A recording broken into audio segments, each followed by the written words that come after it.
I'm here at the ancient site of Enkomi in Cyprus, in northern Cyprus. Enkomi was known for some very famous statuettes, two statuettes specifically of horned gods, dating to the Bronze Age. I'm thinking something like 1300s, 1400s, though I can't remember off the top of my head. But what's interesting about the site and those gods is that these horned gods are Phoenician gods. They're Canaanite gods. These are imports. In this time period, obviously most of the pottery is Cypriot pottery, but about 9 to 10% is Syro-Palestinian imports. They have imports from the mainland over in Anatolia and whatever, but the great majority of the imports are all from Syro-Palestinian areas, including obviously the Phoenicians. Now, what I find really fascinating is that these Phoenicians were awesome missionaries.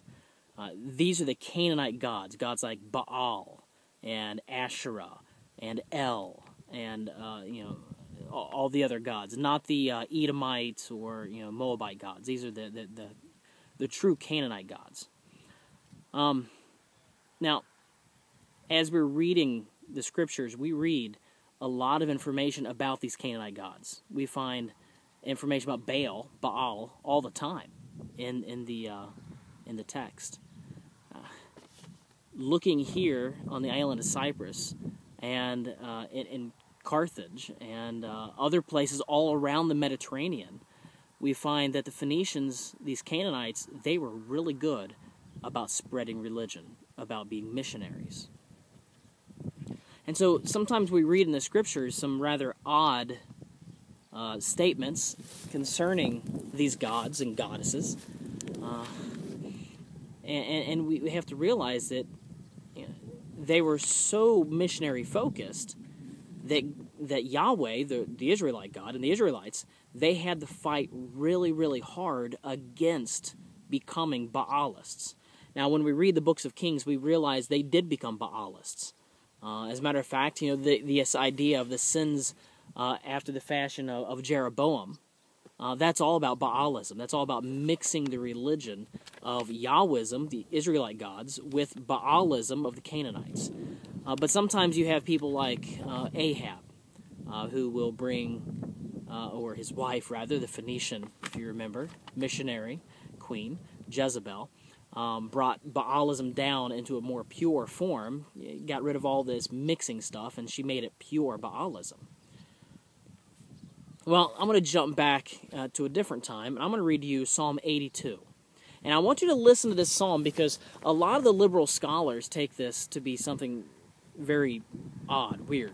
They want to say that Yahweh, God, is the Israelite God, is just one of the many gods in the Canaanite pantheon.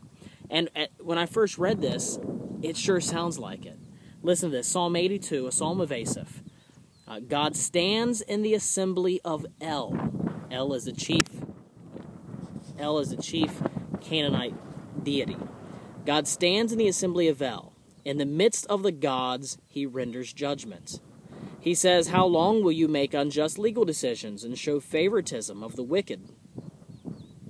Defend the cause of the poor and the fatherless. Vindicate the oppressed and suffering. Rescue the poor and needy. Deliver them from the power of the wicked.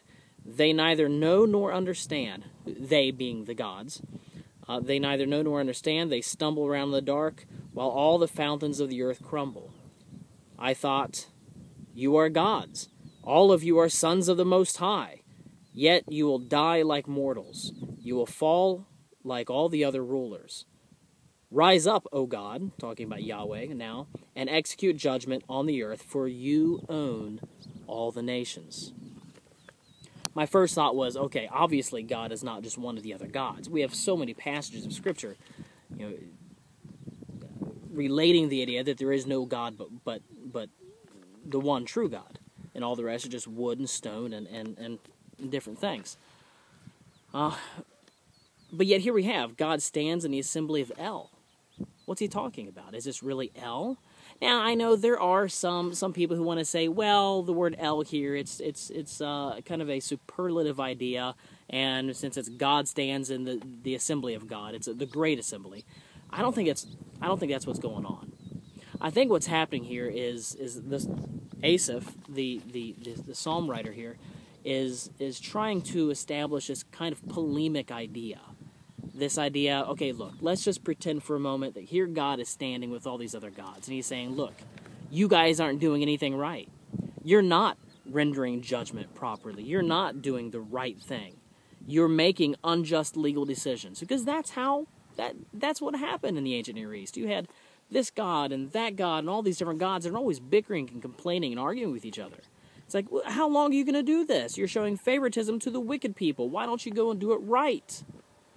Obviously, God's not really talking to the other gods.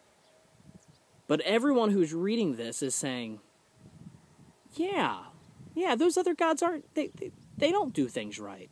That's right, they don't do it. They are making the wrong choices. And that's what the stories tell. We have stories of Baal and Yam fighting, and then Baal and Mot fighting, always fighting with each other. I like how it ends, though. I thought you are gods, talking about the individual gods. All of you are sons of the Most High, who is El. Yet you will die like mortals. You will fall like all the other rulers. Yeah, they're not really there. They're nothing. These other gods, the gods here of Enkomi, the Baalistic gods, they aren't anything. Verse 8, rise up, O Yahweh, O God, and execute judgment on the earth. Not just a little area, not just Israel, but the whole earth. Why? For you own all the nations. There is only one God. And it's not the little wooden idols. It's the one true, holy, immortal Yahweh, God of the Israelites, who lives now inside our hearts.